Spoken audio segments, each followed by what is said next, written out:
نحمده ونصلي على رسوله الكريم اما بعد فاعوذ بالله من الشيطان الرجيم بسم الله الرحمن الرحيم سبحان الذي يسرى بعبده ليلا من المسجد الحرام إلى المسجد الأقصى الذي باركنا حوله لنريه من آياتنا إنه هو السميع البصير وآتينا موسى الكتاب وجعلناه هدى لبني إسرائيل ألا تتخذوا من دوني وكيلا ذرية من حملنا مع نوح إنه كان عبدا شكورا صدق اللہ العظیم۔ اس سے پہلے کہ ہم سورہ بنی اسرائیل کا ترجمہ شروع کریں، سورہ نحل کے آخری حصے میں ایک بڑی عظیم آیت آئی تھی کہ جس کے حوالے سے کسی قدر وضاحت ہونی چاہیے، لیکن چونکہ اس وقت میں چاہتا تھا کہ وقت کے اندر اس کا ترجمہ مکمل ہو جائے تو میں اس وقت رکا نہیں۔ یہ آیت نمبر 125 ہے سورہ مبارکہ کی ادعو الی سبیل ربک بالحکمت والموعظۃ الحسنۃ وجادلھم باللتی ہی احسن۔ اصل میں اس میں دعوت اسلامی اور دعوت دین کے 3 مختلف لیولز کا تذکرہ ہے۔ عام طور پر اس کو ایک ہی چیز سمجھ کر لوگوں نے ترجمہ بھی کیا ہے، وضاحت بھی کی ہے، لیکن دقت نظر سے جائزہ لیا جائے تو چونکہ انسانوں میں مختلف قسم کے انسان ہیں تو دعوت و تبلیغ کے بھی اسی اعتبار سے مختلف گوشے کہہ لیجئے، مختلف لیولز کہہ لیجئے۔ مثلا یہ کہ انسانوں میں ایک چھوٹی بڑی ہی مائنورٹی ہوتی ہے جن کو ہم انٹیلیجنسیا کہتے ہیں۔ یہ وہ لوگ ہیں کہ جو عقل سے کام لیتے ہیں، کسی بات کو قبول کرتے ہیں تو پہلے عقل سے سمجھتے ہیں تب قبول کرتے ہیں، جذبات سے نہیں۔ اور یہ کہ کسی شے کو رد کرتے ہیں تو دلیل سے کرتے ہیں، اگر قبول کرتے ہیں تو دلیل سے، رد کرتے ہیں تو دلیل سے۔ یہ انٹلیکچوئل مائنورٹی آپ اسے کہیں یا انٹیلیجنسیا کہیں، یا یہ کہ اس کے لیے برین ٹرسٹ بھی ایک لفظ ہے کہ ہر معاشرے کے اندر اس طرح کے لوگ ہوتے ہیں، اور یہ ہوتے بہت کم ہیں تعداد میں، لیکن ڈیسائسو ہوتے ہیں۔ اس معاشرے کا جو بحیثیت مجموعی رخ ہے وہ یہ معین کرتے ہیں۔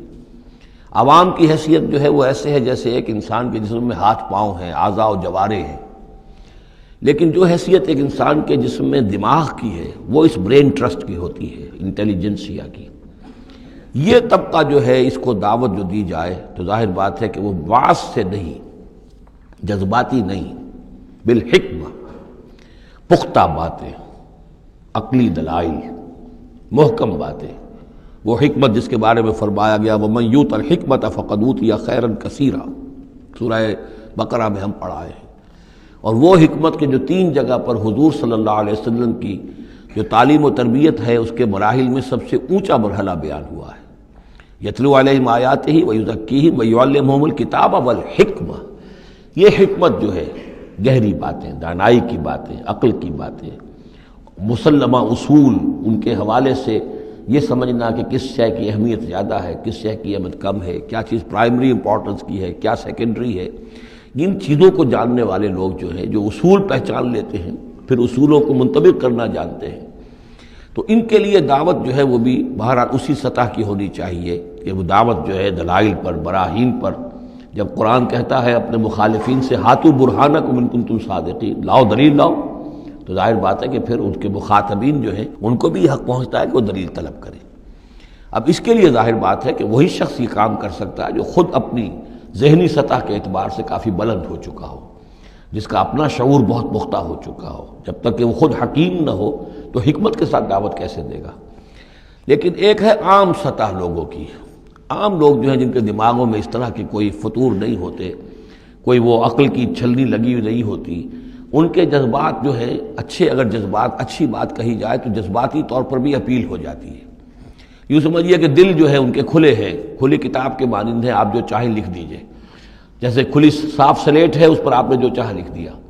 ایسے لوگوں کے لیے یہ ہے کہ موعظۃ الحسنہ، ایک بات جو ہے اچھی بات ہو، خلوص سے ساتھ کہی جائے، وہ شخص یہ محسوس کرے کہ جو بات یہ کہہ رہا ہے مجھ پر دھونس نہیں جمانا چاہتا، اپنے علم کا روب نہیں ڈالنا چاہتا، بلکہ یہ در حقیقت میری خیر خواہی کی وجہ سے مجھ سے نفرت نہیں کرتا، میری تحقیر نہیں کر رہا ہے، جو یہ مجھ سے کہہ رہا ہے وہ خلوص سے کہہ رہا ہے۔ از دل خیزت بر دل ریزت، دل سے بات نکلے گی اور دل پہ جا اترے گی۔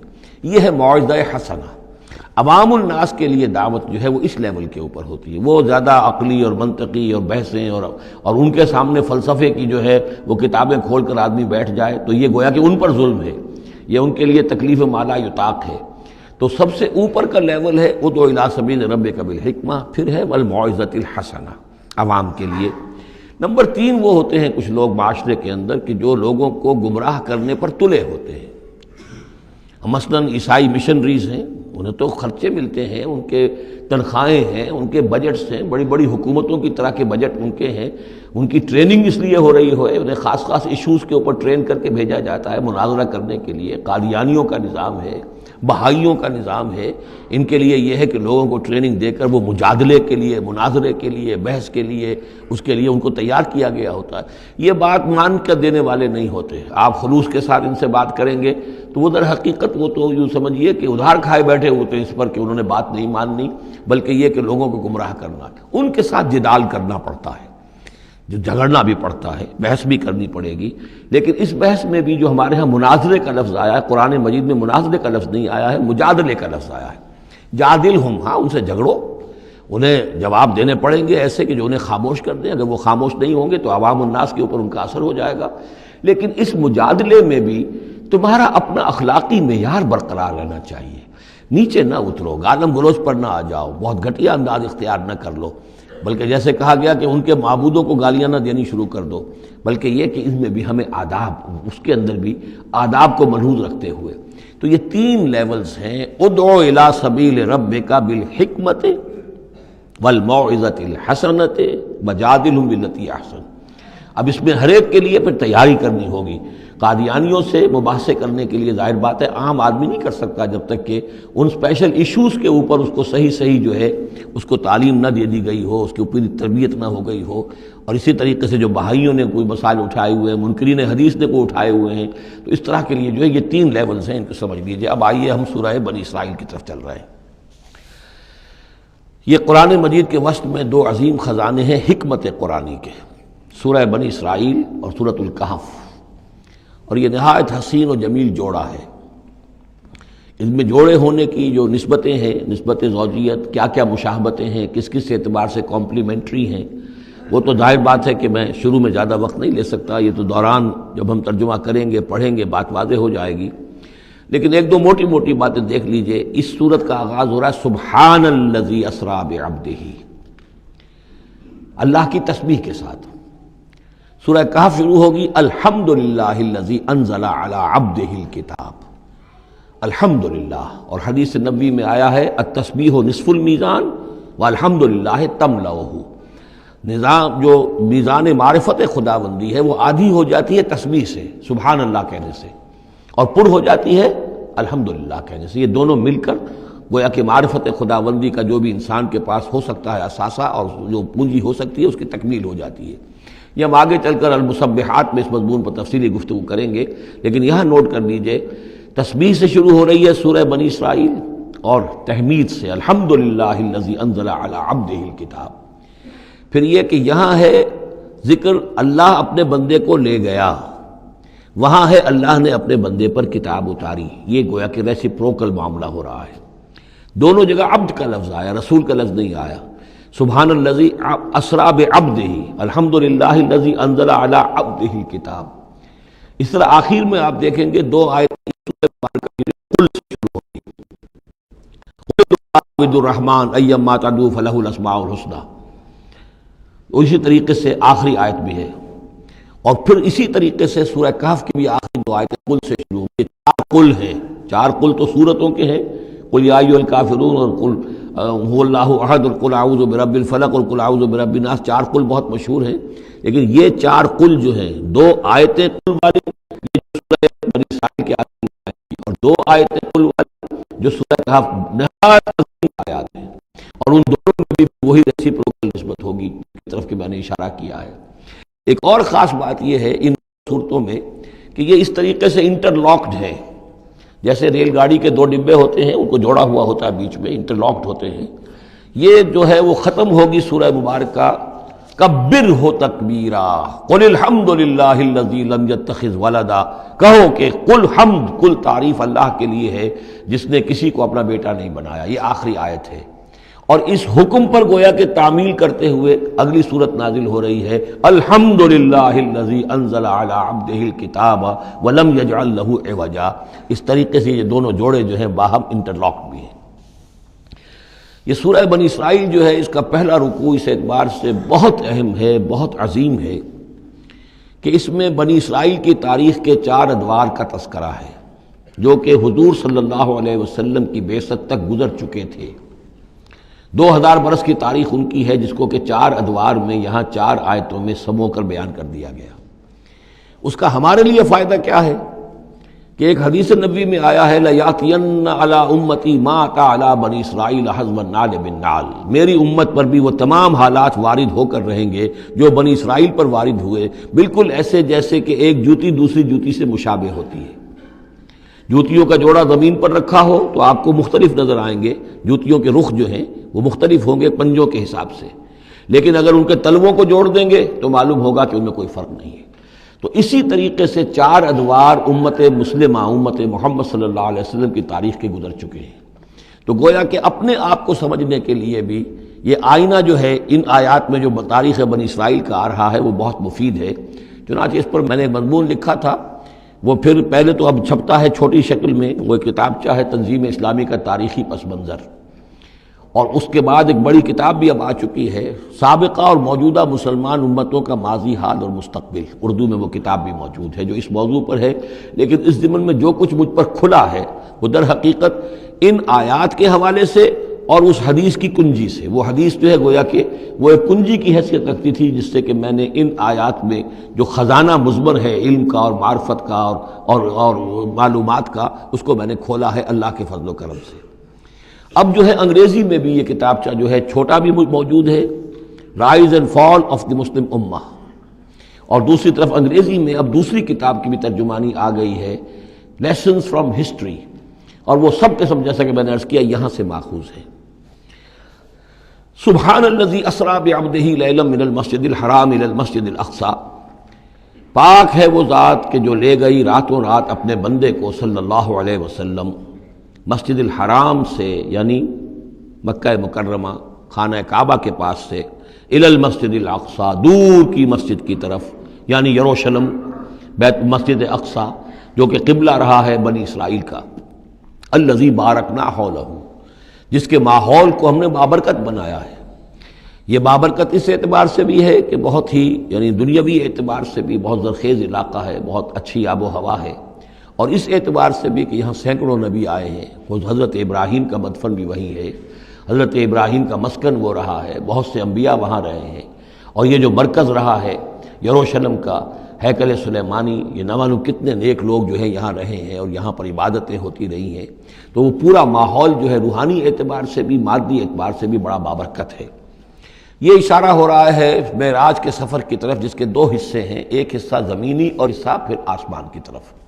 زمینی حصہ یہ ہے کہ مسجد حرام سے اور مسجد اقصی یروشلم تک حضور کو لے جایا گیا، اور اس کے بعد پھر وہاں سے جو ہے اسینٹ، جو اوپر اٹھنا جو ہے آسمانوں کی طرف کا سفر جو ہے وہ شروع ہوا ہے۔ قرآن مجید میں یہاں صرف اس پہلے حصے کا ذکر کیا ہے، اور اس کا خاص سبب کیا ہے؟ اس کا سبب یہ ہے کہ اب گویا کہ اعلان ہو رہا ہے کہ محمد الرسول اللہ صلی اللہ علیہ وسلم کو اللہ تعالیٰ ان دونوں دین کے جو توحید کے عظیم مراکز تھے ان کا متولی بنا رہا ہے، محمد کو اور ان کی امت کو صلی اللہ علیہ وسلم وعلی اصحابہ الصلاۃ والسلام۔ اس حوالے سے آپ کو وہاں لے جایا گیا، وہاں تمام انبیاء کرام ان کی ارواح وہاں جمع ہوئیں، جو بھی ان کو اللہ تعالیٰ نے اس کو جسد دیے ہوں گے، مثالی جسد دیے جن حقیقتوں کو ہم نہیں جان سکتے، یہ تمام جو ہے پھر متشابہات میں آ جائے گا۔ وہاں حضور نے ان کی امامت کی، پھر وہاں سے آسمان کی طرف آپ کے سفر کا جو ہے وہ عروج کا، معراج کا سفر شروع ہوا ہے۔ اس کا ذکر قرآن مجید میں اس دوسرے حصے کا جو ہے وہ پھر سورۃ النجم میں آئے گا مختصر طور پر، یہاں صرف اس کے زمینی حصے کا ذکر ہے۔ سبحان الذی اسریٰ بعبدہ لیلا من المسجد الحرام الی المسجد الاقصی الذی بارکنا حولہ لنریہ من آیاتنا، تاکہ ہم دکھائیں اسے اپنے بندے کو محمد کو صلی اللہ علیہ وسلم اپنی آیات۔ انہ هو السمیع العلیم، یقیناً سمیع البصیر، یقیناً وہی اللہ ہے سب کچھ سننے والا، سب کچھ دیکھنے والا۔ اب اس کے بعد وہ جو مرکز تھا وہاں پر، چونکہ بنی اسرائیل کی تاریخ کا وہ مرکز رہا ہے، حضرت سلیمان علیہ السلام نے اس کو تعبیر کیا تھا، تو اب ان کی تاریخ کا حوالہ شروع ہو رہا ہے۔ وَآتَيْنَا مُوسَى الْكِتَابَ، اور ہم نے موسیٰ کو کتاب دی تھی یعنی تورات۔ وَجَعَلْنَاهُ هُدًى لِبَنِي اسرائیل، اور ہم نے اسے بنایا تھا ہدایت نامہ، رہنمائی بنی اسرائیل کے لیے۔ وہ ہدی للناس اس معنی میں نہیں تھی کہ تمام نوع انسانی کے لیے ہو، بلکہ وہ در حقیقت بنی اسرائیل کے لیے ہدایت نامہ۔ وَجَعَلْنَاهُ هُدًى لِبَنِي اسرائیل أَلَّا تَتَّخِذُوا مِن دُونِي وَكِیلًا، اور اس کی تعلیم کا لب لباب اور خلاصہ، توحید کا اصل جو جوہر ہے، مغز ہے، وہ کیا ہے؟ اللہ کے سوا کسی کو کارساز نہ سمجھو، مت پکڑو کسی اور کو میرے سوا کارساز، کسی پر تمہارا بھروسہ، کسی پر توکل نہ ہو میرے سوا۔ یہ توحید کا لب لباب ہے اور خلاصہ ہے۔ ذریۃ من حملنا مع نوح، اے وہ لوگوں جو اولاد ہو ان کی جن کو ہم نے اٹھایا تھا نوح کے ساتھ، سوار کیا تھا کشتی میں نوح کے ساتھ۔ حضرت نوح علیہ السلام کے 3 بیٹے، سام، حام، یافس، اور ظاہر بات ہے سام ہی کی نسل ہے یہ کہ جس میں حضرت ابراہیم کی پیدائش ہوئی، اور انہی کی نسل ہے یہ بنی اسرائیل۔ تو گویا کہ یہاں ذکر ہو رہا ہے کہ وہ جو لوگ حضرت نوح علیہ السلام کے ساتھ بچا لیے گئے تھے ان کی کشتی میں، انہی میں سے ایک کی نسل تم ہو۔ ذریۃ من حملنا مع نوح انہ کان عبدا شکورا، یقیناً وہ ہمارا بہت ہی شکر گزار بندہ تھا حضرت نوح علیہ السلام کے بارے میں۔ وَقَضَيْنَا إِلَىٰ بَنِي إِسْرَائِيلَ فِي الْكِتَابِ لَتُفْسِدُنَّ فِي الْأَرْضِ مَرَّتَيْنِ، اور ہم نے یہ پہلے ہی متنبہ کر دیا تھا بنی اسرائیل کو کتاب میں کہ 2 مرتبہ تم زمین میں بڑا فساد بچاؤ گے۔ وَلَتَعْلُنَّ عُلُوًّا كَبِيرًا، اور بہت ہی تم سرکشی کرو گے، بہت بڑی سرکشی کرو گے۔ یعنی 2 ادوار تم پر ایسے آئیں گے، شرارتیں کرو گے، سرکشی کرو گے، دین سے دور ہو جاؤ گے، لہو و لعب میں مبتلا ہو جاؤ گے، عیاشیوں کے اندر، اور اس میں تمہارا جو ہے اللہ تعالیٰ کی طرف سے پھر تمہارے اوپر عذاب کے کوڑے برسیں گے۔ اب یہاں پہ بٹوین دی لائن یہ ہے کہ اس سے پہلے ان کا ایک دور آیا کہ جس کے اندر ان کو اللہ تعالیٰ نے ان پر رحمتیں فرمائیں، کیونکہ ہم کچھ چیزیں پڑھ چکے ہیں تاریخ بنی اسرائیل کے ضمن میں، وہ ذہن میں رکھیے۔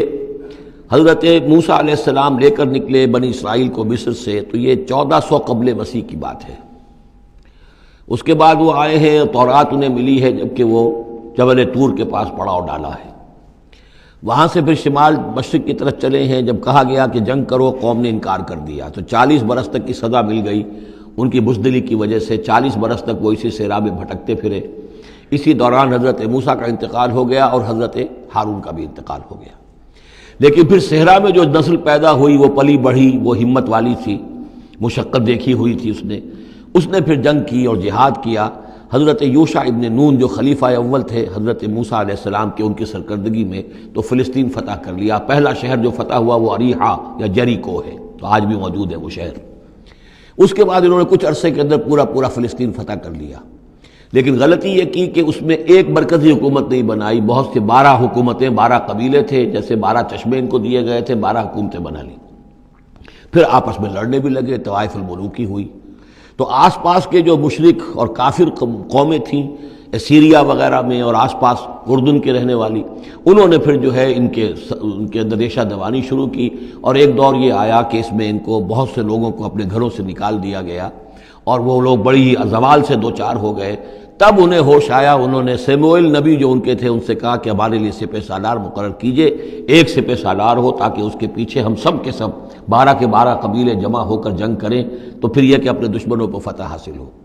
یہ وقفہ تقریباً 300 برس کا ہے، جس کے بعد وہ جنگ ہوئی ہے طالوت اور جالوت کی، اور حضرت طالوت نے جالوت کو قتل کیا۔ پھر حضرت داؤد منظر پر آ گئے، پھر طالوت، حضرت داؤد اور حضرت سلیمان، یہ 3 ان کی حکومتیں ہیں تقریباً 100 برس پر پھیلی ہوئی۔ 16 برس طالوت کے، 40 برس حضرت داؤد کے، 40 برس حضرت سلیمان کے۔ یہ گویا کہ ان کی خلافت راشدہ ہے، جیسے ہمارے حضرت ابوبکر کا دور مختصر ہے، پھر حضرت عمر، پھر حضرت عثمان رضی اللہ تعالی عنہم، تو یہ مل کر جو ہمارے ہاں بنتے ہیں 24 برس 3 خلافتوں کے، ان کے ہاں یہ 100 برس کا عرصہ ہے۔ لیکن حضرت عثمان کے بعد آپ کو معلوم ہے کہ تقسیم ہو گئی تھی مملکت، اس لیے کہ حضرت علی رضی اللہ تعالی عنہ کی خلافت کو حضرت امیر معاویہ نے تسلیم نہیں کیا، تو شام اور مصر کے علاقے علیحدہ رہے۔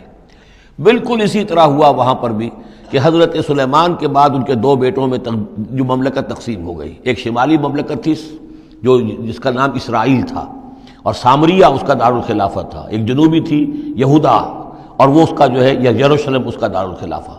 تو اس طریقے سے دو ملک یہ بن گئے۔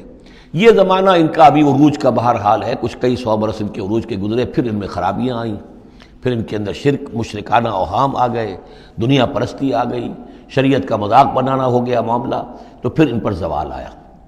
پہلا زوال جو آیا، پہلے اسیرینز نے شمالی مملکت جو تھی اسرائیل کی اس کو ختم کر دیا۔ یہ کوئی ختم کیا انہوں نے اس سے کافی پہلے 700-800 برس قبل حضرت مسیح کے۔ اس کے بعد جو اصل آیا ہے نبوکڈ نظر جو نمرود تھا عراق کا، اس کا حملہ ہوا ہے 587 قبل مسیح میں۔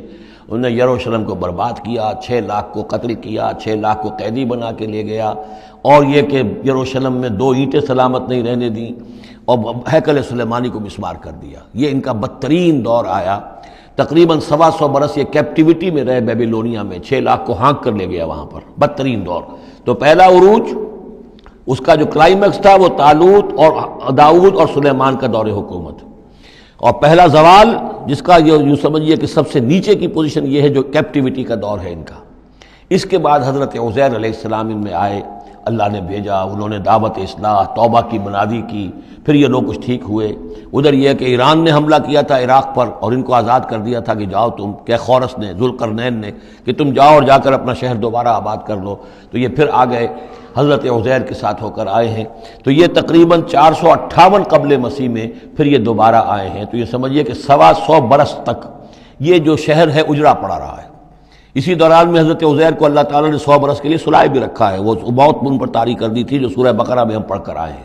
یہ سارے واقعات کو آپ یوں سمجھ لیجئے کہ یہ علیحدہ علیحدہ ٹکڑے جو ہم نے پڑھے ان کو جوڑ لیجئے۔ بہرحال پھر ان کے اندر یہ کہ ایک نیکی کی تحریک چلی، پھر ان کے اندر لوگوں نے توبہ کی، پھر اللہ نے انہیں دوبارہ ایک عروج عطا کیا، مکابی سلطنت قائم ہوئی، اور وہ جہاں تک دنیاوی حدود ہیں، زمینی حدود، وہ حضرت سلیمان کی مملکت سے بھی بڑی تھی۔ یہ ان کا دوسرا دور عروج ہے۔ لیکن پھر ان کے اندر زوال آیا، پھر خرابی آئی، پھر وہی دنیا پرستی، وہی عیاشیاں، وہی بدماشیاں، وہی مشرکانہ اوہام۔ اس کے نتیجے میں پھر ان پر جو کوڑے پڑے ہیں وہ پہلے تو پڑے ہیں یونانیوں کے ہاتھوں، سکندر مقدونی نے پہلے فتح کیا ان کو، پھر سلیوکس جو اس کا اس سے سالار تھا وہ ان پر حکمران رہا ہے۔ اس کے بعد یہ ہے کہ پھر رومنز آ گئے، رومنز نے ان کو فتح کر لیا، ان کی حکومتیں چلتی رہیں۔ یہ دوسرا دور ہے۔ اس دور میں پھر یہ ہے کہ رومنی کے ہاتھوں سن 70 عیسوی میں دوبارہ یروشلم تباہ و برباد ہوا، 1,33,000 یہودی ایک دن میں قتل کیے۔ پھر دوبارہ وہ ٹیمپل یا ہیکل سلیمانی جو دوبارہ تعمیر کر لیا تھا حضرت عزیر کے بعد، پھر وہ مسمار کر دیا گیا، اور وہ آج تک مسمار پڑا ہوا ہے۔ اور گویا کہ حضور صلی اللہ علیہ وسلم کی بعثت کے وقت 500 برس ہو چکے تھے اس کو مسمار ہوئے ہوئے۔ سن 70 عیسوی میں وہ مسمار ہوا، اور 571 میں حضور کی پیدائش ہے، یعنی آپ کی پیدائش بھی پورے 500 برس بعد ہوئی ہے، جبکہ یہ رومیوں کے ہاتھوں ہیکل سلیمانی تباہ و برباد کر دیا گیا تھا۔ یروشلم میں پھر کوئی متنفس نہیں رہا، لیکن یہ کہ بعد میں جو ہے اس کے اندر ان کو یہاں سے نکال باہر کیا گیا، ان کا ڈائسپورا شروع ہو گیا۔ وہ ڈائسپورا اس صدی کے شروع میں ختم ہوا ہے، وہ پھر میں بعد میں بات کروں گا۔ یہ ساری داستان بڑی اہم ہے، اس لیے کہ یہ سابقہ امت مسلمہ ہے۔ یہ وہ امت مسلمہ ہے جس کے ہاں 1400 برس تک نبوت رہی، جس کے ہاں 3 کتابیں نازل ہوئی ہیں، جن کے بارے میں قرآن میں 2 جگہ ہے کہ یا بنی اسرائیل اذکروا نعمتی التی انعمت علیکم وانی فضلتکم علی العالمین، میں نے تمام جہان والوں پر تمہیں فضیلت دی ہے۔ تو اسی طریقے سے پھر ان کو معزول جب کرنے کے بعد ہم سامنے آئے ہیں تو حضور نے بتایا وہی کچھ تم پر بھی ہوگا اور وہی کچھ ہم پر بھی ہوا ہے۔ ہمارا بھی پہلا عروج عربوں کی زیر قیادت تھا، پھر زوال آیا۔ پہلے پٹائی ہوئی کروسیڈرز کے ہاتھوں، پھر جو پٹائی ہوئی ہے، بڑی پٹائی جو ہوئی ہے وہ ہوئی ہے پھر ہلاکو اور چنگیز کے ذریعے سے، فتنہ تاتار۔ اس کے بعد پھر جو ہے وہ قیادت بدل گئی، عربوں کی قیادت کے بجائے ترکوں کی قیادت آ گئی۔ وہ وہی لوگ جنہوں نے لاکھوں کروڑوں مسلمان قتل کیے پھر وہ ایمان لے آئے، اسلام لے آئے، انہی کے ذریعے یہ مختلف حکومتیں بنی، ترکان تیموری اور ترکان صفوی اور ترکان سلجوقی اور ترکان عثمانی۔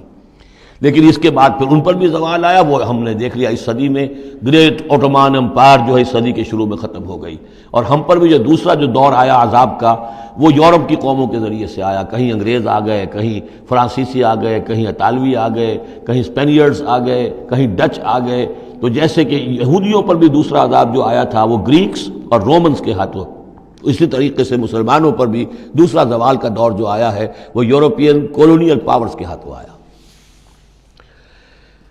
ہم نے یہ طے کر دیا تھا، پہلے ہی سنا دیا تھا بنی اسرائیل کو کہ تم اپنی تاریخ میں 2 مرتبہ بہت فساد مچاؤ گے اور بہت سرکشی کرو گے۔ فَإِذَا جَاءَ وَعْدُ أُولَاهُمَا، جب ان دونوں میں سے پہلے وعدے کا وقت آ گیا، بَعَثْنَا عَلَيْكُمْ عِبَادًا لَنَا أُولِي بَأْسٍ شَدِيدٍ، ہم نے تم پر مسلط کر دیے اپنے ایسے بندے جو بڑی سخت جنگ کرنے والے، بڑے سخت جنگجو تھے۔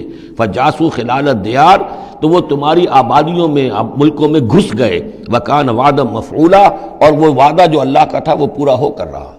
یعنی جب تم شرارت کرو گے، جب تم دین سے برگشتہ ہو جاؤ گے، جب تم اللہ کی کتاب کو اور اللہ کے قانون کو جو ہے وہ مذاق اور ہنسی بنا لو گے، تو پھر تم پر ہمارے عذاب کے کوڑے پڑیں گے۔ یہ میں بتا چکا ہوں، پہلے یہ کوڑے آئے اسیرینز کے ہاتھوں جنہوں نے ختم کر دیا اسرائیلی مملکت کو، پھر یہ آئے نیبوکڈنیزر کے ہاتھوں، بیبیلونینز کے ہاتھوں، جس نے کہ یروشلم کو بھی برباد کیا، 6 لاکھ کو قتل کیا، 6 لاکھ کو ساتھ لے گیا اور ہیکل سلیمانی مسمار کر دیا۔ ثم رددنا لکم الکرۃ علیہم، پھر ہم نے تمہاری باری لوٹائی ان پر۔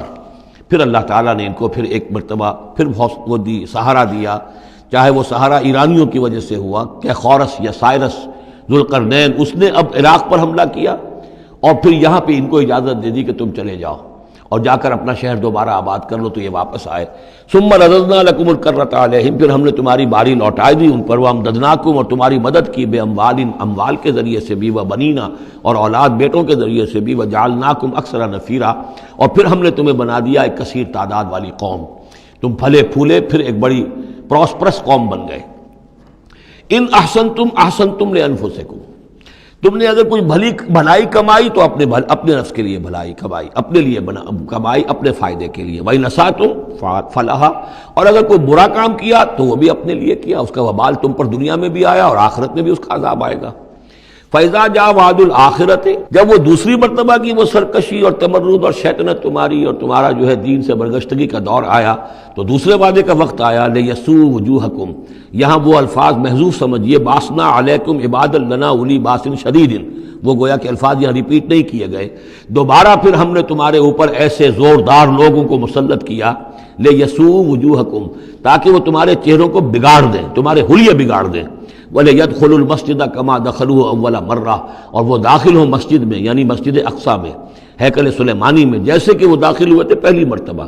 جیسے بے حرمتی کی تھی بیبیلونینز نے بیت المقدس کی اور ہیکل سلیمانی کی، ایسی ہی بے حرمتی پھر کی ہے ٹائٹس رومی نے سن 70 عیسوی میں اس ہیکل کی بھی، اور ہیکل کو مسمار کر دیا۔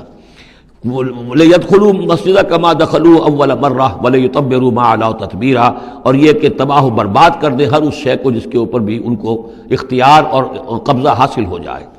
عَسَىٰ رَبُّكُمْ أَن يَرْحَمَكُمْ، یہ دور گزر چکے 2000 برس، یعنی ان کا سیکنڈ جو سمجھیے کہ زوال کی انتہا تھی وہ چلی آ رہی تھی 500 برس سے محمد الرسول اللہ صلی اللہ علیہ وسلم کی بعثت کے وقت تک۔ ایک عروج، ایک زوال، پھر عروج، پھر زوال، اور زوال کو 500 برس ہو گئے تھے جب کہ حضور کی بعثت ہوئی اور یہ قرآن نازل ہوا۔ ان حالات میں کہا جا رہا ہے عسیٰ ربکم ان یرحمکم، تمہارا رب اب بھی تم پر رحم فرمانے کو تیار ہے، ممکن ہے کہ تمہارا رب تم پر رحم کرے۔ وَإِنْ عُدْتُمْ، اگر تم نے وہی روش اختیار کی، وہی کفر کیا، وہی حق کو ماننے سے انکار کیا اور اعراض کیا، عدنا، پھر ہم وہی کچھ کریں گے جو ہم نے پہلے کیا تھا۔ وَجَعَلْنَا جَهَنَّمَ لِلْكَافِرِينَ حَصِيرًا، اور ہم نے کافروں کے لیے جہنم کو تو باڑا بنا رکھا ہے، جیل تو بنا رکھی ہے ہم نے جو ان سب کا احاطہ کر لے گی۔ جس طرح کہ جانوروں کے باڑے میں بند کر دیا جاتا ہے، اسی طریقے سے قید خانہ ہم نے تیار کر رکھا۔ آخرت کا قید خانہ تو ہے ہی، اس دنیا میں بھی تم پر عذاب کے کوڑے برسیں گے۔ ان ھذا القرآن یہدی للتی ہی اقوم، دیکھو اب یہ قرآن جو ہم نازل کر رہے ہیں اپنے بندے محمد پر صلی اللہ علیہ وسلم، یہ گویا کہ اب شاہ درا ہے، اللہ کی رحمت میں داخل ہونا ہے تو اس سے داخل ہونا ہوگا، اس کو مانو تو تمہارے لیے اللہ کی رحمتوں کے دروازے پھر کھل جائیں گے۔ جو بھی اللہ نے وعدے کیے ہیں اپنے اس آخری نبی اور ان کی امت کے لیے، تم بھی اس میں شامل ہو جاؤ گے، انہی کی برکتوں سے تم بھی حصہ پاؤ گے۔ ان ھذا القرآن یہدی للتی ہے اقوم، یقیناً یہ قرآن ہے جو اب راستہ دکھا رہا ہے اور رہنمائی کر رہا ہے اس راہ کی طرف جو سب سے سیدھی ہے، اقوم۔ وَيُبَشِّرُ الْمُؤْمِنِينَ، اور بشارت دیتا اہل ایمان کو، الذین یعملون الصالحات، جو نیک عمل بھی کریں، ان لہم اجرا کبیرا، کہ ان کے لیے بہت بڑا اجر ہے، وَأَنَّ الَّذِينَ لَا يُؤْمِنُونَ بِالْآخِرَةِ۔ اب دیکھیے جہاں بھی وہ بات آتی ہے عمل کی خرابی کی تو ایمان بالآخرہ کا تذکرہ، اور وہ لوگ کہ جو ایمان نہیں رکھتے آخرت پر، اعتدنا لہم عذابا علیما، ان کے لیے تو ہم نے فراہم کیا ہوا ہے دردناک عذاب۔ یہ پہلا رکوع 10 آیات کا بہت ہی اہم ہے تاریخی اعتبار سے، اور اس کو سمجھنا چاہیے۔ یہ خد و خال یہ ہماری ہی گویا کہ امت مسلمہ ایک ہم ہیں، الحمدللہ امت محمد میں شامل ہیں، لیکن یہ بھی ایک امت مسلمہ تھی، یہ سابقہ امت مسلمہ ہے، اور ابھی یہ ختم نہیں ہوئی، یہ موجود ہے۔ اگر ڈپوزڈ ہے، معزول کر دی گئی ہے، وہ دوسری بات ہے، اور تقریباً 2000 برس سے یہ بڑے سختیوں کے اندر تھی، لیکن اب تقریباً 100 برس سے یہ ابھر کر آ گئی ہے، اور یوں سمجھیے کہ اب 2 پتنگیں اوپر چڑھ رہی ہیں۔ ایک سابقہ امت مسلمہ کی 1917 سے چڑھنی شروع ہوئی، بالفور ڈکلریشن، 1948 میں اسرائیل بن گیا، 1967 میں اسرائیل کی جو توسیع ہو گئی، 1991 میں آپ کو معلوم ہے کہ جو اس کا اربوں میں ایک ہی دشمن ہو سکتا تھا جس سے اسے خطرہ تھا، عراق، اس کا برکس نکال دیا گیا۔ اب وہ اس پورے علاقے کے اندر تو ایک اتنی بڑی طاقت ہے کہ کسی عرب ملک کے اندر یہ جرت نہیں ہے کہ وہ اسرائیل کا مقابلہ کر سکے۔ لیکن یہ کہ امت مسلمہ میں بھی رینائسنس شروع ہوا ہے، یہ بھی اپنے انتہائی زوال کو پہنچ چکی تھی اس صدی کے آغاز میں۔ پہلی جنگ عظیم کے بعد جب سلطنت عثمانیہ ختم ہوئی، خلافت ختم ہو گئی 1924 میں، تو اس کے بعد سے یہاں بھی ایک رینائسنس شروع ہو چکا ہے۔ یہاں بھی پھر آزادی کی تحریکیں چلیں، پھر جو ریوائیول کی تحریکیں، احیائی تحریکیں، جماعت اسلامی کی تحریک، اخوان کی تحریک، مخزومی پارٹی، اسی طریقے سے جو ایران میں تھے فدائی، یہ تحریکیں چل رہی ہیں۔ تو اس کو بھی جاننا بہت ضروری ہے کہ یہ جو صدی ہماری گزری ہے، اب ختم ہو رہی ہے، اس صدی کے دوران ہمارا ایک زوال کا عمل بھی چل رہا تھا، اور ایک یہ کہ ایک نئی ایک ترقی کی طرف بھی ہم آگے بڑھے ہیں رفتہ رفتہ۔ یہ دونوں پروسیس سائیڈ بائی سائیڈ، مرج البحرین یلتقیان بینہما برزخ لا یبغیان، یہ دونوں عمل چل رہے ہیں۔ ان تمام چیزوں کا صحیح اندازہ ہونا چاہیے، ذہن میں خاکہ ہونا چاہیے، تاکہ کوئی شخص دین کی خدمت کر رہا ہو تو اسے معلوم ہو زمان و مکان کے اعتبار سے میں کہاں ہوں، کس جگہ کھڑا ہوں، ماضی کیا ہے، سامنے کیا ہے، داہنے بائیں کیا حالات ہیں۔ تو یہ ساری چیزیں جو ہیں ان کو سمجھنا بہت ضروری ہے۔ چنانچہ وہ جو میں نے چند کتابوں کا تذکرہ کیا ان کو غور سے پڑھیے، 2 مختصر ہیں، 2 ذرا اس سے بڑی ہیں۔ وَيَدْعُو الْإِنسَانُ بِالشَّرِّ دُعَاءَهُ بِالْخَيْرِ، اور انسان پکار بیٹھتا ہے شر جبکہ وہ پکار رہا ہوتا ہے اپنے نزدیک خیر۔ یعنی جب انسان دعا کرتا ہے اللہ یوں کر دے، اسے یہ معلوم نہیں کہ یہ اس کے لیے شر ہے، مانگ رہا ہے۔ جیسا کہ ہم پڑھ چکے سورہ بقرہ میں، عسیٰ ان تکرہوا شیئا وہو خیر لکم، اے اللہ یہ چیز مجھ سے دور کر دے، جو چیز تم ناپسند کرتے ہو حقیقت میں اس میں تمہارا خیر ہے۔ وعسیٰ ان تحبوا شیئا وہو شر لکم، اور ہو سکتا ہے تم کسی شے کو پسند کرو اور اس میں تمہارے لیے شر ہے۔ اللہ یعلم وانتم لا تعلمون، اللہ جانتا ہے تم نہیں جانتے۔ اصل بات کیا ہے کہ اللہ کے حوالے کیا جائے، تفویض الامر، اے اللہ تیرے حوالے، سپردم بے تو مایا خیشرا تو دانی حساب کم و بیشرا، تیرے علم میں جو چیز میرے لیے خیر ہے وہ فیصلہ فرما دے، چاہے مجھے اچھی لگے یا بری لگے، لیکن تیرے علم میں۔ اللہم انی استخیرک بعلمک واستقدرک بقدرتک واسألک من فضلک العظیم، میں تو تیری قدرت سے قدرت چاہتا ہوں، تیرے علم سے خیر چاہتا ہوں، مجھے کیا پتہ کس شے میں خیر ہے کس میں شر ہے، تو جانتا ہے۔ لیکن انسان کیا ہے، وہ تو اپنی عقل کو آگے رکھتا ہے، اے اللہ یوں کر دے، ایسا ہو جانا چاہیے، حالانکہ اس کو نہیں معلوم کہ بے وقوف جو شے مانگ رہا ہے وہ اس کے لیے خیر نہیں ہے، شر ہے۔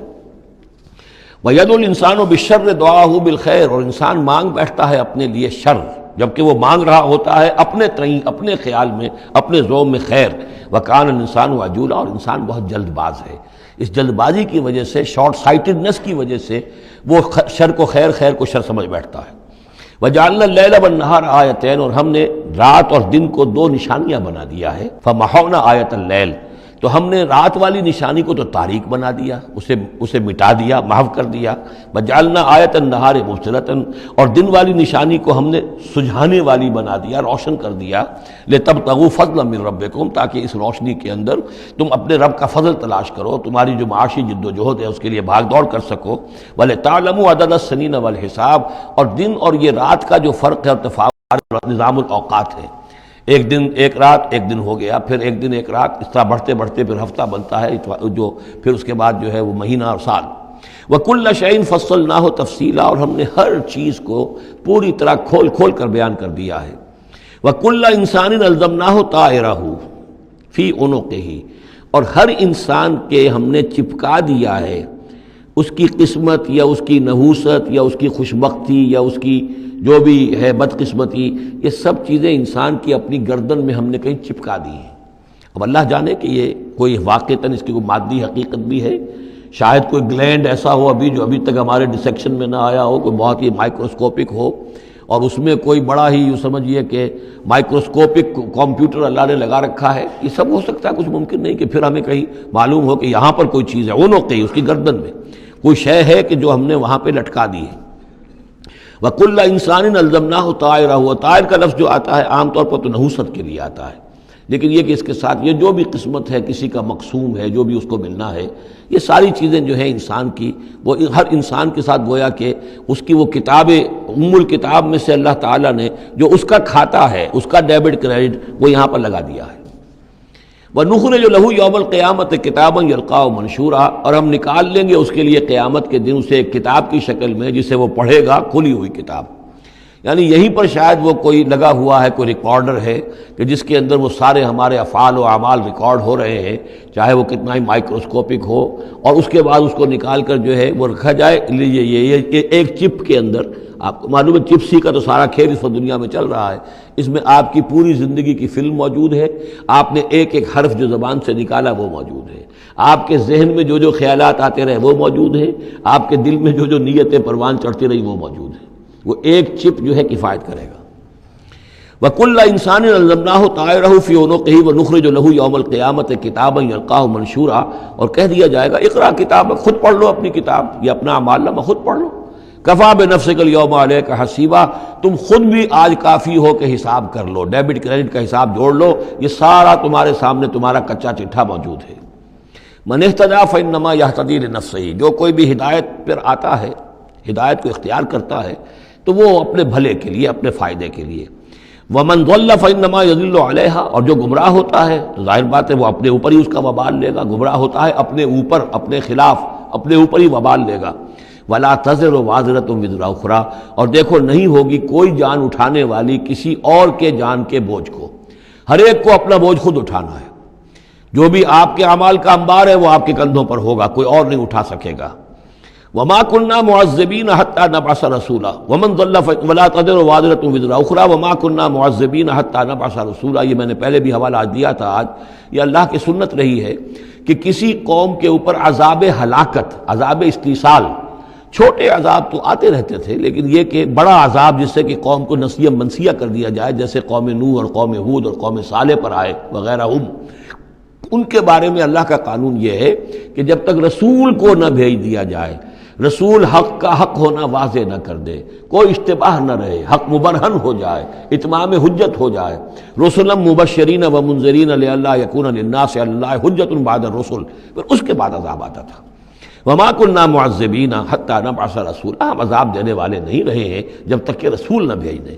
وَإِذَا أَرَدْنَا أَن نُهْلِكَ قَرْيَةً أَمَرْنَا مُتْرَفِيهَا، اور جب ہم فیصلہ کر لیتے تھے کہ کسی بستی کو یا کسی علاقے کے رہنے والوں کو ہلاک کرنا ہے تو پھر ہم کھلی چھوٹ دے دیتے تھے اس کے جو مرفہ الحال لوگ ہوتے تھے، دولت والے، پیسے والے، ان کی رسی دراز کرتے تھے. فَفَسَقُوا فِيهَا، وہ خوب ادھم مچاتے تھے، فسق و فجور، لہو و لعب، عیاشیاں، بدماشیاں، اس کا بازار گرم کر دیتے تھے. فحق علیہ القول، یہاں تک کہ وہ گویا کہ بھٹی پوری طرح دہک جاتی تھی اور وہ بستی یا وہ علاقہ جو عذاب الہی کا پورے طور پر مستحق ہو جاتا تھا. وحق علیہ القول فدمرناها تدمیرا، تو پھر ہم اسے، اس بستی کو اکھاڑ کر پٹخ دیتے تھے، اللہ کی طرف سے عذاب آ جاتا تھا. یعنی یہ بتایا جا رہا ہے کہ عذاب آنے میں سب سے بڑا حصہ جو ہوتا ہے کسی قوم کے سرمایہ داروں کا ہوتا ہے. ان کی رنگ رلیاں، ان کے جو بھی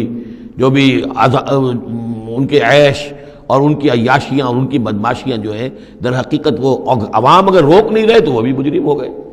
ہاں جو روکنے والے ہیں، نہیں منکر کرنے والے، ان کو اللہ تعالیٰ بچا لیتا ہے، ورنہ یہ کہ جن لوگوں نے ان کو روکا نہیں، گویا کہ وہ انہی کے حکم میں ہیں۔ وَكَمْ أَهْلَكْنَا مِنَ الْقُرُونِ مِنْ بَعْدِ نوح، اور کتنی ہی نسلوں اور قوموں کو ہم نے ہلاک کیا ہے نوح کی قوم کے بعد۔ وَكَفَى بِرَبِّكَ بِذُنُوبِ عِبَادِهِ خَبِيرًا بَصِيرًا، اور آپ کا رب کافی ہے لوگوں کے گناہوں سے واقف ہونے کے اعتبار سے، وہ جانتا ہے۔ کفا بربک بذنوب عبادہ خبیرا بصیرا، خبیر اور بصیر ہونے کے اعتبار سے خوب جانتا ہے کس نے کیا کمایا ہے، کس نے کون کون سے گناہ جو ہیں اپنے نامہ اعمال میں درج کرائے ہیں۔ یہ جو اب آیتیں آ رہی ہیں یہ اس موضوع پر، اگرچہ یہ موضوع جو ہے قرآن مجید میں بار بار آتا ہے، لیکن یہ مقام اس موضوع کے لیے ذروۂ سنام ہے قرآن کا، چوٹی یہ ہے اس موضوع پر۔ وہ موضوع کیا ہے؟ من کان یرید العاجلۃ عجلنا لہ فیہا ما نشاء لمن نرید، جو کوئی عاجلہ کا طلبگار بنتا ہے، اس دنیا ہی کا طالب ہے، یہیں کا عیش، یہیں کا آرام، یہیں کی دولت، یہیں کا نام، یہیں کی شہرت، یہیں کا اقتدار، بس یہی کا چاہیے، یہی چاہیے۔ من کان یرید العاجلۃ، جو ارادہ کر رہا ہے اسی کا، عجلنا لہ فیہا، تو ہم جلد دے دیتے ہیں اسے اس میں سے، کچھ دولت دے دیں گے، کچھ اور شہرت دے دیں گے، کچھ دنوں کے لیے وزیر اعظم بنا دیں گے، کچھ اور کر دیں گے، ان کی محنت جو ہے اس کو کسی نہ کسی درجے میں کامیاب کر دیں گے، لیکن دو شرطوں کے ساتھ۔ ما نشاء لمن نرید، جتنا ہم چاہیں گے اور جس کے لیے چاہیں گے۔ یہ ضروری نہیں کہ ہر شخص جو دنیا کا طالب ہے دنیا اسے مل ہی جائے۔ بہت سے ایسے لوگ ہوتے ہیں وہ ساری عمر اپنے آپ کو ہلکان بھی کر دیتے ہیں، دنیا پھر بھی ہاتھ نہیں آتی، ایسا بھی ہوتا ہے۔ یہ اللہ کا فیصلہ ہوتا ہے، جتنا ہم چاہتے ہیں، جس کو چاہتے ہیں، دنیا میں اس کی محنت کا نتیجہ دے دیتے ہیں۔ من کان یرید العاجلۃ عجلنا لہ فیہا ما نشاء لمن نرید ثم جعلنا لہ جہنم، پھر چونکہ وہ طالب دنیا کا تھا، اس میں سے ہم نے انہیں دے دیا جتنا چاہا، پھر اس کے لیے ہم جہنم مقرر کر دیتے ہیں، یصلاھا مذموما مدحورا، اس میں وہ داخل ہوگا مذمت زدہ ہو کر اور دھکے دیے جا کر۔ اب دوسری طرف من اراد الآخرۃ، اب یہ ہے اصل شے جس کو لٹمس ٹیسٹ میں کہتا ہوں۔ ہر شخص اپنے گریبان میں جا کے میں طالب آخرت ہوں یا طالب دنیا ہوں۔ دنیا کی بجائے یہ لفظ عاجلہ آیا ہے، دنیا بھی مؤنث ہے، ادنا قریب کی شے کو کہتے ہیں ادنا، اور اس کا مؤنث دنیا۔ عاجل جلدی والی شے، دنیا جو ہے یہ زندگی نقد ہے اور یہ فوری طور پر ہے، یہاں کی جو راحت ہے وہ بھی نقد ہے، یہاں کی تکلیف ہے وہ بھی نقد ہے، فوری طور پر محسوس ہو جاتی ہے۔ آخرت کی راحت بھی ابھی وہ بعد میں آنے والی شے ہے، اور وہاں کا عذاب بھی بعد میں آنے والا، اس لیے وہ آخرہ ہے۔ تو آخرہ کے مقابلے میں یا دنیا کا لفظ آئے گا یا عاجلہ کا لفظ آئے گا۔ من کان یرید العاجلۃ عجلنا لہ فیہا ما نشاء لمن نرید ثم جعلنا لہ جہنم یصلاھا مذموما مدحورا ومن اراد الآخرۃ وسعی لہا سعیہا وہو مومن، جو آخرت کا طالب ہو اور صرف کہنے میں نہ ہو، بات کرنے میں زبانی کلامی نہ ہو، بلکہ یہ کہ واقعتاً اس کے لیے ویسی محنت کرے جیسی کہ آخرت کے لیے کرنی چاہیے، یہ شرط عین ہے۔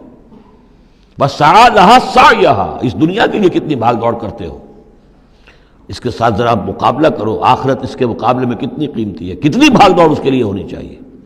وسعی لہا سعیہا وہو مومن، ایمان بھی رکھتا ہو اور اس کے لیے ویسی محنت کرے جیسی کہ اس کے لیے کی جانی چاہیے۔ فَأُولَٰئِکَ کَانَ سَعْیُہُم مَشْکُورًا، یہ وہ لوگ ہوں گے کہ جن کی سعی جو ہے اللہ تعالیٰ کے ہاں اس کی قدر کی جائے گی، قدر افزائی کی جائے گی۔ اللہم ربنا اجعلنا منہم، کافی کٹھن مقام ہے، آسان نہیں ہے، بڑی شرطیں ہیں جو اللہ نے لگائی ہیں۔ وَمَنْ أَرَادَ الْآخِرَةَ وَسَعَىٰ لَهَا سَعْيَهَا وَهُوَ مُؤْمِنٌ فَأُولَٰئِکَ کَانَ سَعْیُہُم مَشْکُورًا اللہم ربنا اجعلنا منہم کُلًّا نُمِدُّ هَٰؤُلَاءِ وَهَٰؤُلَاءِ مِنْ عَطَاءِ رَبِّکَ۔ باقی یہ کہ اس دنیا کی زندگی میں تو ہم مدد پہنچا رہے ہیں، ان کو بھی اور ان کو بھی، اہل ایمان کو بھی، طالب آخرت کو بھی، طالب دنیا کو بھی دے رہے ہیں۔ جب ہم نے امتحان کے لیے یہاں رکھنا ہے تو راشن تو دینا ہی ہے، کھانے پینے کے لیے تو مجرموں کو بھی اور مومنوں کو بھی اور مسلموں کو بھی کچھ نہ کچھ دینا ہے، سبسسٹنس تو ہمارے ذمے ہے۔ یہ تیرے رب کی عطا میں سے ہے، وما کان عطاء ربک محظورا، اور آپ کے رب کی عطا جو ہے وہ روکی نہیں جا سکتی۔ یعنی مسلمان یہ چاہیں کہ کافروں کو کچھ نہ دیا جائے، یہ نہیں، یہاں کا معاملہ ہم نے کھلا چھوڑا ہوا ہے۔ اس میں یہ کہ آپ چاہیں انہیں کچھ نہ ملے، وہ یہ آپ کی بات پوری نہیں ہوگی۔ انظر کیف فضلنا بعضهم علی بعض، دیکھو کیسے ہم نے بعض کو بعض پر فضیلت دی ہے، دنیا میں مال و اسباب میں دی ہے، ذہنی صلاحیتوں میں دی ہے، اور مختلف اعتبارات سے فضیلتیں دی ہیں۔ وَلَلْآخِرَةُ أَكْبَرُ دَرَجَاتٍ وَأَكْبَرُ تَفْضِيلًا، لیکن آخرہ جو ہے وہ درجے کے اعتبار سے اور فضیلت کے اعتبار سے بہت بڑی ہوگی۔ یہاں کتنا فرق پڑ جائے گا، کوئی محل میں رہ رہا ہے، کوئی کٹیا میں رہ رہا ہے۔ اچھا وہ 20 سال رہ لے گا محل میں، یہ 20 سال رہ لے گا کٹیا میں، کتنا فرق پڑ گیا۔ لیکن وہاں جو ہے ہمیشہ ہمیشہ کے لیے رہنا ہے، روح و ریحان و جنت نعیم، جنات و عدن میں، یا ہمیشہ کے ہمیشہ رہنا ہے جہنم کے اندر، وہ کتنا فرق ہوگا۔ یہاں کا کیا فرق ہے؟ کچھ بھی نہیں، مرنا اسے بھی ہے اسے بھی ہے، چاہے اس کے لیے بڑے سے بڑے ڈاکٹر موجود ہیں اور یہ کہیں پہ جا کے علاج کرا لے، موت اس کو بھی آئے گی، موت اس کو بھی آ جائے گی۔ زیادہ زیادہ یہ اسے حسرت رہے گی کہ میں علاج نہیں کرا سکا، بس اللہ خیر صلی اللہ، لیکن کیا سب جن کو جو علاج کرا سکتے ہیں ان سب کو شفا ہو جاتی؟ کتنے ہی ہیں لاکھوں روپیہ خرچ کر کے آتے ہیں، اس کے بعد بھی وہ شفا تو نہیں ہوتی۔ لا تجعل مع اللہ الہا آخر، اللہ کے ساتھ کسی اور کو الہ نہ بناؤ۔ فتقعدا، پھر تمہیں بیٹھ رہنا پڑے گا مذموما مخذولا، مذمت زدہ ہو کر اور اللہ کی جناب سے بے توفیق بنا کر۔ اللہ تعالیٰ جو ہے خذلان الہی، مخذولا، بے یار و مددگار چھوڑ دے گا۔ پھر اس کے بعد یہ دو رکوع جو ہیں یہ بہت اہم ہیں، جیسا کہ میں نے عرض کیا تھا، یہ حضرت عبداللہ ابن عباس رضی اللہ تعالیٰ عنہما کے نزدیک یہ تورات کی تعلیم کا نچوڑ ہے، 10 commandments، the Quranic version of 10 commandments۔ تورات میں جو احکام عشرہ آئے تھے اس کا یہ قرآنک ورژن ہے جو یہاں پر آ رہا ہے۔ اس کا خلاصہ ہم پہلے پڑھ چکے ہیں سورہ انعام کے آخری حصے میں، یہاں ذرا وہی باتیں ہیں کہ ذرا تفصیل سے آئی ہیں۔ وَقَضَىٰ رَبُّكَ أَلَّا تَعْبُدُوا إِلَّا إِيَّاهُ، تیرے رب نے فیصلہ کر دیا ہے کہ نہیں پوجو گے سوائے اس کے کسی کو۔ وَبِالْوَالِدَيْنِ إِحْسَانًا، اور اللہ کے اور والدین کے ساتھ احسان، نیک سلوک۔ یہ چوتھا مقام آ گیا جہاں کہ اللہ، تیسرا مقام آیا ہے، چوتھا مقام سورہ لقمان میں آئے گا، اللہ کے حقوق کے فوراً بعد والدین کے حقوق۔ اما یبلغن عندک الکبر، اگر پہنچ ہی جائیں وہ دونوں بڑھاپے تک تمہارے پاس، احدہما، وہ اکیلے، کوئی ایک ان میں سے، او کلاہما، یا دونوں، یعنی والدین اس بڑھاپے کی اور ضعیفی کی عمر کو پہنچ گئے، یا والد فوت ہو گئے، والدہ ضعیفی کی عمر کو پہنچ گئی، یا والدہ فوت ہو گئی، والد ضعیفی کی عمر کو پہنچ گئے، یا دونوں کے دونوں ضعیفی کی عمر کو پہنچ گئے۔ اما یبلغن عندک الکبر احدہما او کلاہما فلا تقل لہما اف، تو انہیں اف تک مت کہو، جھڑکنا نہیں، ولا تنہرہما، ان کو جھڑکو مت، وقل لہما قولا کریما، ان سے بات کرو نرمی کے ساتھ، ادب کے ساتھ۔ کسی وقت ان کی بات ٹالنی بھی پڑ جاتی ہے، ابا جان یہ بات تو میں نہیں کر سکتا، میری مجبوری ہے، لیکن سختی کے ساتھ نہیں۔ ایسی بات نہ ہو کہ جس سے ان کا دل دکھے کہ آج یہ میرے سامنے سینہ تان کر بات کر رہا ہے، کل یہی تھا وہ جو چھوٹا چھوٹا سا لپٹتا تھا میری ٹانگوں میں آ کر، اور وہ یہی ہے جس سے میں گود میں لیے پھرتا تھا، یہ دل دکھے نہ۔ وَاخْفِضْ لَهُمَا جَنَاحَ الذُّلِّ مِنَ الرَّحْمَةِ، یہ آ گیا جو میں نے کہا تھا، والدین کے لیے بھی اپنے بازوؤں کو، کندھوں کو عاجزی کے ساتھ ان کے سامنے جھکا کر رکھو، سینہ تان کر بات نہ ہو ان سے، بات جب بھی ہو معلوم ہو کہ جھکے ہوئے ہیں، ان کا ادب کر رہے ہیں۔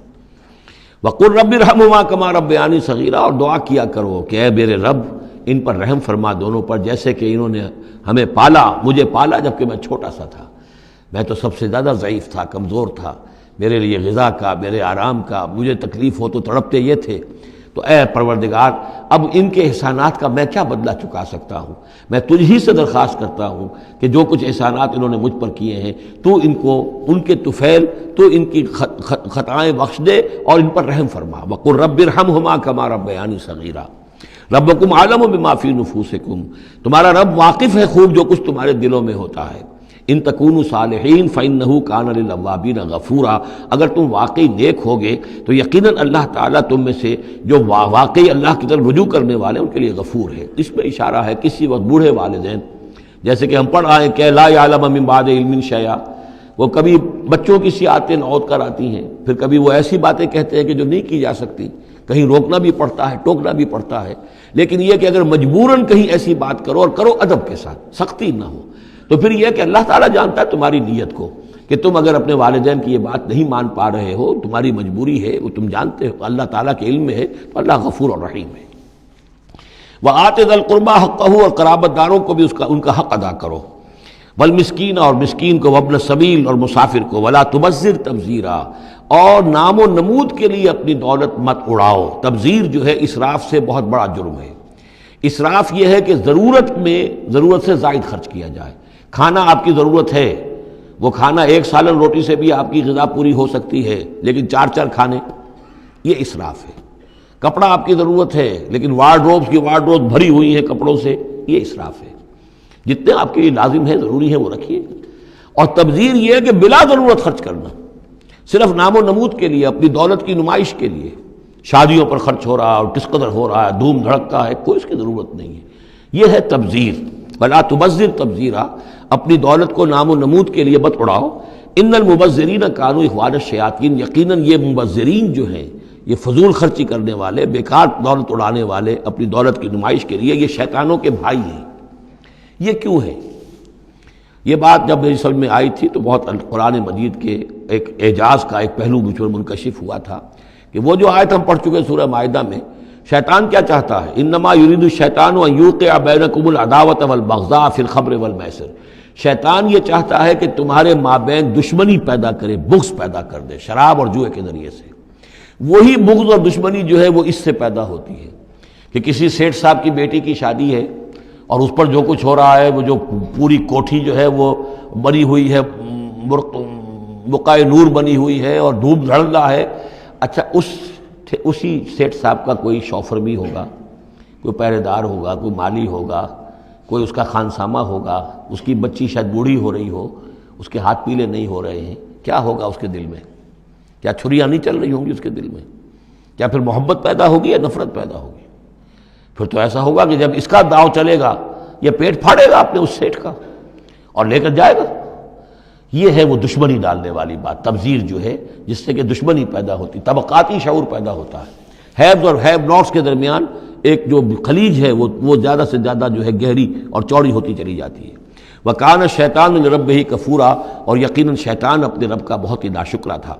وَإِمَّا تُعْرِضَنَّ عَنْهُمْ ابْتِغَاءَ رَحْمَةٍ مِّن رَّبِّكَ تَرْجُوهَا، اور اگر تمہیں اعراض کرنا ہی پڑ جائے ان سے، یعنی قرابت دار ہے، کوئی اور آپ سے کوئی سائل آ گیا ہے، کوئی اور ہے جو آپ سے کوئی مدد چاہ رہا ہے، اگر آپ کو اعراض کرنا ہی پڑ جائے، کیوں؟ ابتغاء رحمت من ربک ترجوہا، کہ خود تم اپنے رب کی رحمت کے ابھی امیدوار ہو، یعنی اس وقت تمہارے پاس کچھ نہیں ہے، تم بھی امید میں ہو کہ اللہ تعالیٰ تمہیں بھی نواز دے، تمہارے پاس کچھ نہیں ہے، تو اگر اپنے قرابت داروں سے یا ان سے اعراض کرنا پڑ رہا ہے، فَقُلْ لَهُمْ قَوْلًا مَيْسُورًا، تو بات ان سے وہ کرو کہ جو بڑی نرم ہو، شرافت کے ساتھ، انہیں جھڑکو نہیں۔ وَلَا تَجْعَلْ يَدَكَ مَغْلُولَةً إِلَىٰ عُنُقِكَ، اور نہ تو اپنے ہاتھ کو باندھ لو اپنی گردن کے ساتھ، یہ اصل میں کنایا ہے، استعارہ ہے بخل سے، کہ ہاتھ بندھا ہوا ہے، اس ہاتھ سے کچھ نکل ہی نہیں سکتا، کسی کو کچھ خیر جو ہے وہ مل ہی نہیں سکتا۔ وَلَا تَبْسُطْهَا كُلَّ الْبَسْطِ، اور نہ ہی ہاتھ کو کھول دو پورا کا پورا، یعنی یہ کہ بسا اوقات انسان کے اندر نیکی کا جذبہ اتنا جوش کھاتا ہے کہ سب کچھ اللہ کی راہ میں دے کر خود فقیر ہو جائے، یہ بھی نہیں، بلکہ یہ کہ ایک اعتدال کی راہ ہونی چاہیے۔ فَتَقْعُدَ مَلُومًا مَحْسُورًا، ایک وقت میں جذبات کے رو میں آ کر تو یہ سب کچھ کر بیٹھے، اور بعد میں تم جو ہے بیٹھے رہو گے الزام کھائے ہوئے اور ہارے ہوئے، اور پھر ہو سکتا ہے کہ الٹا یہ خیال ہو کہ کیا حماقت میں کر بیٹھا، مجھے جو ہے ذرا اس میں اعتدال کی روش اختیار کرنی چاہیے تھی۔ اس میں بسا اوقات ایسا ہوتا ہے کہ انسان یہ سمجھتا ہے کہ یہ غریب آدمی میرا رشتہ دار جو ہے، میں اس کی کسی نہ کسی طریقے سے اب اس کے حالات بگڑے ہوئے ٹھیک کر ہی دوں، لہذا وہ اپنی امکانی حد تک مدد کر رہا ہے، لیکن حالات ٹھیک نہیں ہو رہے اس کے، تو فرمایا ان ربک یبسط الرزق لمن یشاء ویقدر، یہ جو ہے کسی شخص کے اوپر رزق کا کشادہ ہو جانا اور کسی کے اوپر رزق کی تحقیق ہو جانا، یہ تمہارے اختیار میں نہیں ہے، یہ تیرے رب کے اختیار میں ہے، اللہ کے اختیار میں ہے۔ لہذا اپنا سا فرض ادا کرو جو تم کر سکتے ہو، معقول طریقے سے، معتدل طریقے سے، متوازن طریقے سے وہ کرو، تم یہ نہ سمجھو کہ تم کسی کے حالات کو بدلنے پر قادر ہو۔ ان ربک یبسط الرزق لمن یشاء ویقدر، یہ تو تیرا رب ہی ہے کہ جو کھول دیتا ہے رزق جس کے لیے چاہتا ہے، کشادہ کر دیتا ہے اور تنگ کر دیتا ہے جس کے لیے چاہتا ہے۔ انہ کان بعبادہ خبیرا بصیرا، یقیناً وہ اپنے بندوں کے حق میں اپنے بندوں سے پوری طرح باخبر ہے اور ان کے حالات کو دیکھ رہا ہے۔ ولا تقتلوا اولادکم خشیۃ املاق، اور اپنی اولاد کو قتل مت کرو مفلسی کے اندیشے سے۔ اب یہ جو ہمارے ہاں برتھ کنٹرول کی پوری تحریک ہے پوری دنیا میں، اور مالتھوس صاحب کے زمانے سے جو تحریک چلی تھی، اور یہ کنٹرول جو ہے آبادی کا، پاپولیشن کنٹرول، تو اگرچہ ہم یہ تو نہیں کہہ سکتے کہ اس کی ساری شکلیں حرام مطلق ہیں، بعض شکلیں اس کی جائز ہیں، اور اس کے لیے ہم صرف یہ کہہ سکیں گے کہ وہ مکروہات میں شامل ہیں، لیکن یہ کہ ایک تحریک کی حیثیت سے در حقیقت یہ نفی ہے ایمان کی۔ اللہ پر توکل نہیں ہے، اللہ کے رازق ہونے پر بھروسہ نہیں ہے، اپنے حساب کتاب کو جوڑ رہے ہو، تمہیں کیا پتہ اللہ کے خزانے کون کون سے ہیں؟ ابھی کچھ عرصے پہلے ہمیں پتہ ہی نہیں تھا کہ سمندر کے اندر سے کیا کچھ غذا نکل آئے گی اور کتنی عمدہ غذا ہوگی۔ یہ گوشت جو آپ کو سمندر سے ملتا ہے یہ کس قدر عمدہ ہے صحت کے لیے۔ باقی جو گوشت ہم کھاتے ہیں اوپر سے ریڈ میٹ، اس کے اندر کیا کیا ہیزرڈز ہیں اور کیا کیا خرابیاں ہماری صحت کے لیے، اور یہ جو ہے جو ہمیں ملتا ہے سمندر سے یہ کس قدر عمدہ ہے، لحمن طریہ جو ہم پڑھ چکے ہیں، تو معلوم نہیں تھا۔ اسی اعتبار سے جان لیجئے کہ تم اپنی اولاد کو قتل نہ کرو، اگرچہ جو بھی یعنی یوں سمجھیے کہ کنٹراسیپٹیو میتھڈ جو ہیں اس کے اوپر قتل کا اطلاق تو نہیں ہوگا، البتہ یہ کہ اگر باقاعدہ ایبارشن ہوتی ہے تو وہ تو یقیناً قتل ہی کے زد میں آئے گی۔ وَلَا تَقْتُلُوا أَوْلَادَكُمْ خَشْيَةَ إِمْلَاقٍ نَحْنُ نَرْزُقُهُمْ وَإِيَّاكُمْ، ہم ہی ان کو بھی رزق پہنچائیں گے اور تمہیں بھی ہم دیتے ہیں۔ تم سمجھتے ہو کہ تمہیں رزق خود اپنے ذریعے سے مل رہا ہے، یہ رزق ہم نے ہے جو تمہیں دیا ہے۔ إِنَّ قَتْلَهُمْ كَانَ خِطًا كَبِيرًا، یقیناً ان کو قتل کرنا جو ہے بہت بڑی خطا ہے۔ وَلَا تَقْرَبُوا الزِّنَا، اور زنا کے قریب تک مت جاؤ۔ اب یہاں پر یہ نہیں کہا کہ زنا مت کرو، زنا سے تو بہت فاصلے پر رہو، keep at a safe distance. ولا تقربوا الزنا، اس کے قریب تک نہ جاؤ، انہ کان فاحشۃ وساء سبیلا، یقیناً یہ بہت بے حیائی کا کام ہے اور بہت ہی برا راستہ ہے۔ ولا تقتلوا النفس التي حرم اللہ الا بالحق، اور مت قتل کرو اس جان کو، انسانی جان کو جسے اللہ نے محترم ٹھہرایا ہے مگر حق کے ساتھ۔ حق کیا ہے؟ قاتل کو قتل کیا جائے گا، اس کی جان لے لی جائے گی، اس کے قتل کے بدلے خون کے بدلے خون، یا مرتد ہے اس اسلامی ریاست میں اسے قتل کر دیا جائے گا، یا یہ کہ زانی یا زانیہ ہے شادی شدہ اس کو رجم کیا جائے گا، یا یہ ہے کہ اور بھی کوئی قتل کی جو ہے جس کے اوپر یہ کہ عائد ہو جائے، کافر ہے حربی ہے، ہر کافر نہیں، جس کے ساتھ اعلان جنگ ہے اسے قتل کیا جائے گا، یہ ہے بالحق۔ ومن قتل مظلوما، اور جسے قتل کر دیا گیا مظلوم طور پر بغیر یعنی کسی حق کے ظلم سے، فقط جعلنا لولیہ سلطانا، تو اس کے ولی کو ہم نے ایک اختیار دیا ہے، اس کے اختیار ہے اب جو مقتول ہے اسلامی قانون میں اس کے ورثاء کو اختیار حاصل ہے، چاہے تو وہ قاتل کی جان لے لے، اصرار کریں اس پر کہ ہم خون کا بدلہ خون، جان کا بدلہ جان لیں گے، چاہے اسے معاف کر دیں اور چاہے تو خون بہا لے کر اور جو رقم لے کر جو ہے اس کو معاف کر دیں۔ یہ تین شکلیں ہیں، لیکن اختیار ان کے پاس ہے، حکومت کے پاس نہیں ہے، کوئی جج یہ فیصلہ نہیں کر سکتا، کوئی صدر مملکت جو ہے اس کا مختار نہیں ہے، جو ہمارے دستور میں ان کو اختیار دے رکھا ہے وہ اسلام کے صریح منافی ہے۔ یہ تو در حقیقت اختیار ہے صرف مقتول کے ورثاء کا۔ فلا یسرف فی القتل، تو وہ بھی قتل میں حد سے تجاوز نہ کرے، یہ نہ کرے کہ ایک آدمی قتل کیا اس کے قبیلے والوں نے ہم ان کے 10 قتل کریں گے، نہیں، یہ نہیں، بلکہ یہ کہ ایک قاتل جو ہے در حقیقت قتل کے بدلے اسی قاتل کی جان لی جائے گی۔ انہو کان منصورا، اس کی مدد کی جائے گی، یعنی جو بھی مقتول کے ورثاء ہیں ان کی مدد کی جائے گی۔ ریاست کا کام یہ ہے کہ وہ قاتل کو تلاش کرے، قاتل کو پکڑے، مقدمہ چلائے، اس پر ثبوت فراہم کرنا، یہ سارا ریاست کا کام ہے، لیکن مقدمے میں مدعی ریاست نہیں ہے۔ ہمارے ہاں غلطی یہ کہ اسٹیٹ ورسس وہ قانون جو مقدمہ بنتا ہے اس میں مدعی حکومت ہوتی ہے، یہ نہیں ہے، ریاست میں نہیں ہے، بلکہ مدعی جو ہے وہ مقتول کے ورثاء ہیں اسلام میں قتل کے مقدمات میں۔ ولا تقربوا مال الیتیم الا بالتی احسن، یہ آیت ہم پہلے بھی پڑھ چکے ہیں، اور یتیم کے مال کے قریب تک بھی مت آؤ مگر بہترین طریقے سے، اس کی حفاظت کرو اور اس کو سنبھال کر رکھو، اس کو ضائع نہ کرو، اسے کھانے اور ہڑپ کرنے کی کوشش نہ کرو، حتی یبلغ اشدہ، یہاں تک کہ وہ اپنی پوری قوت کو پہنچ جائے، پوری جوانی کو پہنچ جائے، سمجھ کو پہنچ جائے، بالغ ہو جائے۔ وَأَوْفُوا بِالْعَهْدِ، اور عہد کو پورا کرو، ان العہد کان مسئولا، یقیناً عہد جو ہے معاہدہ جب بھی ہو جائے اس کے بارے میں مسئولیت ہے اللہ کے ہاں، جواب دہی کرنی پڑے گی، باس پرس ہوگی۔ وَأَوْفُوا الْكَيْلَ إِذَا كِلْتُمْ، اور جب بھی تم ناپو تو پورا ماپو، پیمانہ پورا بھرو۔ وزنوا بالقسطاس المستقیم، جب تولو تو پوری سیدھی ترازو کے ساتھ تولو۔ ذالک خیر واحسن تاویلا، یقیناً یہی بہتر ہے اور انجام کے اعتبار سے بھی دیانت داری کے ساتھ پورا ناپ کر پورا تول کر اگر تم دے رہے ہو معاملہ، تو پھر جو بقیت اللہ ہے، پھر جو بھی اللہ کی طرف سے تمہیں نفع ہو جائے گا اس میں بہت برکت ہوگی، اس میں بہت خیر ہوگا۔ احسن تاویلا ولا تخف ما ليس لك به علم ان السمع والبصر والفؤاد كل اولئك كان عنه مسؤولا۔ اس آیہ مبارکہ کے بارے میں انشاءاللہ کچھ تفصیل سے مجھے گفتگو کرنی ہے۔ بارک اللہ لی ولکم فی القرآن العظیم ونفعنی وإیاکم بالآیات والذکر الحکیم۔